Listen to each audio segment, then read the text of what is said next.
Glad this is almost over. Me too. Some real food would be nice. Imagine being thousands of miles away from home, stuck in the middle of a brutal war, fighting for survival. What keeps you going? For the soldiers of World War II, it wasn't just bullets and bombs. It was the food. But not just any food. Some of it was downright surprising. Today, we're diving into 10 survival meals that American soldiers ate during World War II. Meals that kept them alive when nothing else could. C-ration beef hash. Ah, the classic C-ration beef hash. The backbone of a soldier's survival diet. Picture this, a can, heavy and compact, filled with a greasy mixture of beef chunks, potatoes, and onions all mashed together. It wasn't the kind of meal you'd sit down to enjoy at the dinner table, but when you're out there, it's food. And food is everything. It might not win any culinary awards, but it did the job. Opening the can was like unveiling a treasure, though not one you'd post on Instagram.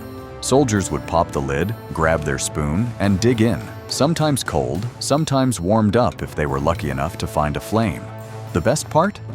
It filled you up, and in the hellscape of war, getting filled up, even with a meal that tasted like cafeteria leftovers, was a victory.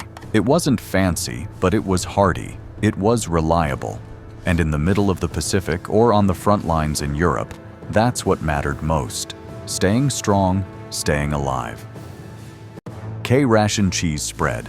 Next up is the infamous K-ration cheese spread. This little can of processed, spreadable cheese was a true love-it-or-hate-it item.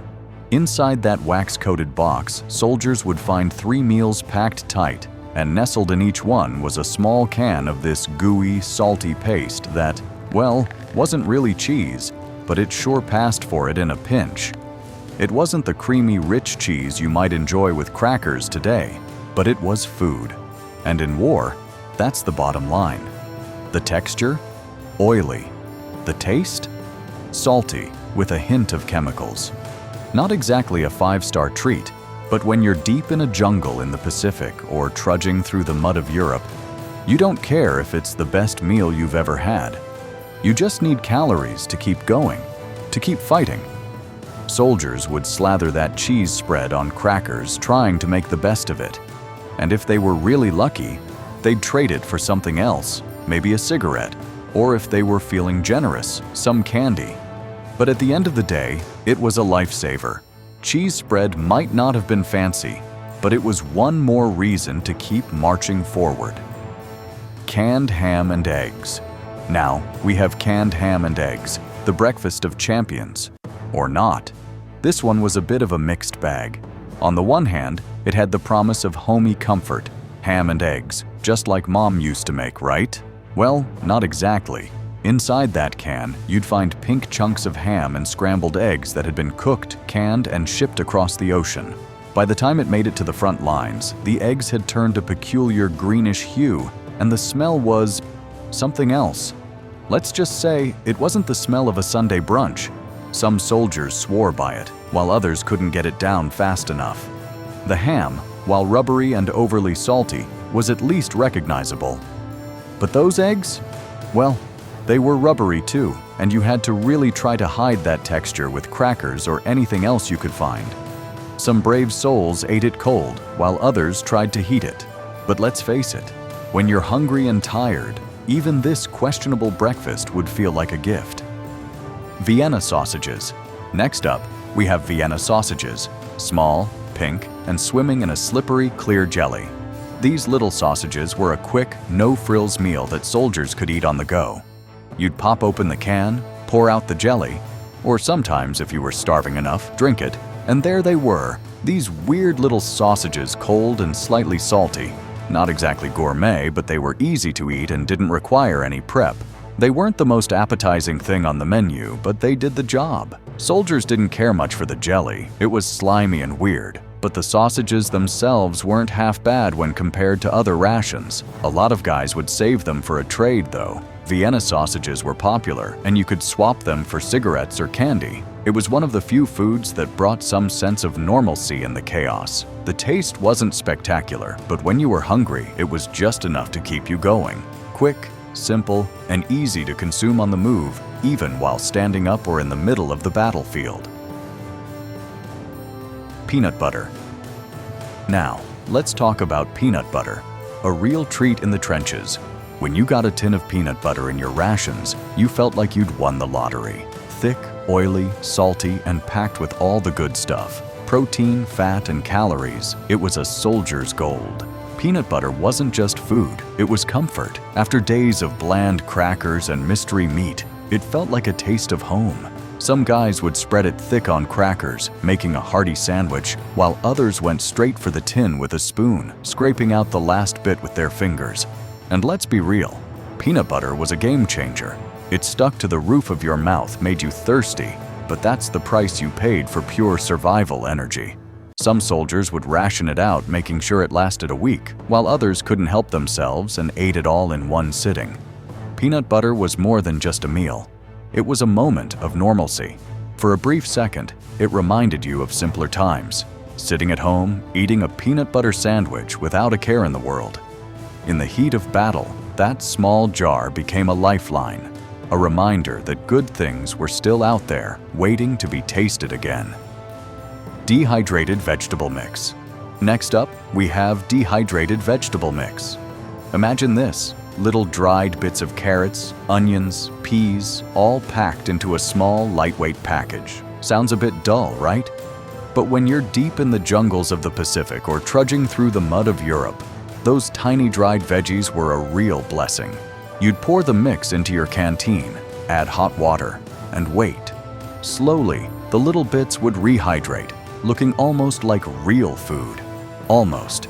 But let's not kid ourselves, they never tasted quite like home-cooked vegetables. They were mushy, bland, and often, well, just not what you hoped for. But you ate them because, well, your body needed them. The dehydrated veggie mix was light, easy to carry, and gave you something to chew on, which, in the heat of battle, was more than you could ask for. It was packed with vitamins, keeping you from getting sick, and you could carry enough for days without it weighing you down. But the taste, not so much. You weren't exactly sitting down for a family dinner. This was survival food, plain and simple.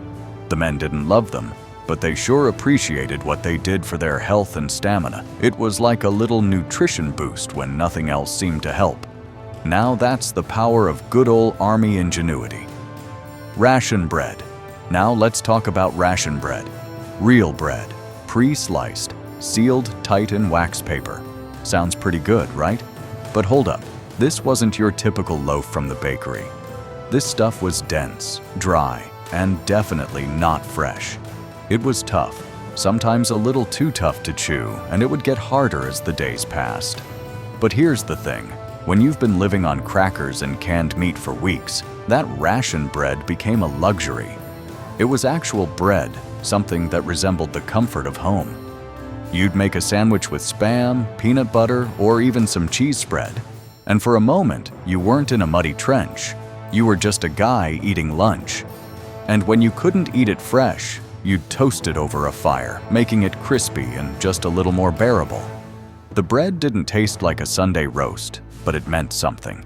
It meant you were still human.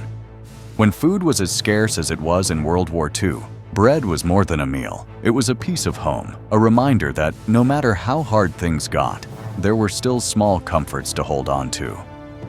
Powdered cocoa drink mix. Next up, we've got powdered cocoa drink mix. Now this wasn't your usual hot chocolate for cozying up by the fire. No, this was the real deal in survival mode. You didn't have hot cocoa bombs or marshmallows here.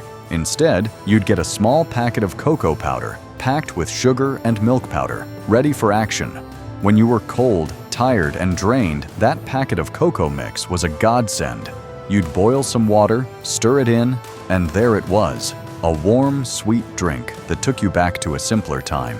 The rich cocoa hit different after days of eating bland crackers and mystery meats.